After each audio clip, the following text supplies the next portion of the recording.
Question আছে, যদি 1 November 2012 যদি থার্সডে হয় তাহলে 28 নভেম্বর 2012 কী হবে? তাহলে যদি আমাদের এখানে সেম মান্থ আর সেম ইয়ার যদি হয় আর ডিফারেন্ট যদি ডেট হয়, তাহলে আমাদের কি করতে হবে? দেওয়া কি আছে? 28 নভেম্বর। 28 থেকে আমরা 1 নভেম্বর যেটা ছোট, যেটা গিভেন দিয়ে দিয়েছে, সেটাকে আমরা মাইনাস করব। তার মানে কি হলো? 27 নভেম্বর। এবার 27 থেকে আমরা 7 দিয়ে ডিভাইড করে দেবো। 27কে আমরা 7 দিয়ে ডিভাইড করে দেবো, আমাদের রিমাইন্ডার আসছে কত? 6। তাহলে 6 হচ্ছে আমাদের রিমাইন্ডার।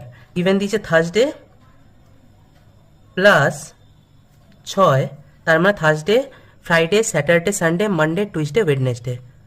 ওয়েডনেসডে হচ্ছে অ্যান্সার। ওয়েডনেসডে গিভেন দিয়েছে, ওয়েডনেসডে হচ্ছে